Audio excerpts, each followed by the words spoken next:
Hi friends, welcome to fashion factory. ಇದು sweat T shirts.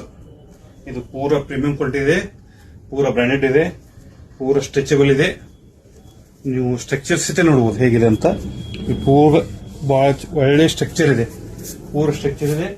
ಮತ್ತಿದು ಒಂದು 5-6 ಕಲರ್ ಅಲ್ಲಿ ಲಭ್ಯವಿದೆ. ನಾನು ನಿಮ್ಗೆ ತೋರಿಸ್ತೀನಿ ಹೇಗಿದೆ ಅಂತ. ನೋಡ್ರಿ, ಇದು ಬ್ಲಾಕ್ ಕಲರ್ ಅಲ್ಲಿ ರೆಡ್ ಮತ್ತು ವೈಟ್ ಕಾಂಬಿನೇಷನ್ ಇದೆ. ಮತ್ತು ಇದು ವೈಟ್ ಅಲ್ಲಿ ಬ್ಲೂ ಮತ್ತು ರೆಡ್ ಕಾಂಬಿನೇಷನ್ ಇದೆ. ಇದು ವೈಟ್ ಸ್ಟ್ರಕ್ಚರ್ ದಲ್ಲಿದೆ. ಮತ್ತು ಇದು ಮೆಹಂದಿ ಕಲರ್ ಅಲ್ಲಿ ವೈಟ್ ಮತ್ತು ಗ್ರೀನ್ ಅಲ್ಲಿ ಇದೆ. ಇದು 4 ಕಲರ್ ಅಲ್ಲಿ ಇದೆ. ವೈಟು ನೋಡ್ಬೋದು ನೀವು ಹೇಗಿದೆ ಅಂತ. ನಾವು ಕೆಳಗಡೆ ನಂಬರ್ ಕೊಟ್ಟಿರ್ತೀವಿ, ಅದಕ್ಕೆ ನೀವು ಆನ್ಲೈನ್ ಆರ್ಡರ್ ಮಾಡಬಹುದು. ಮತ್ತೆ ನೀವು ನಮ್ಮ ಫೇಸ್ ಫಾಲೋ ಮಾಡಲು ಇನ್ಸ್ಟಾಗ್ರಾಮ್ ಫ್ಯಾಷನ್ ಫ್ಯಾಕ್ಟರಿ ಬೈಲುಂಗಲ.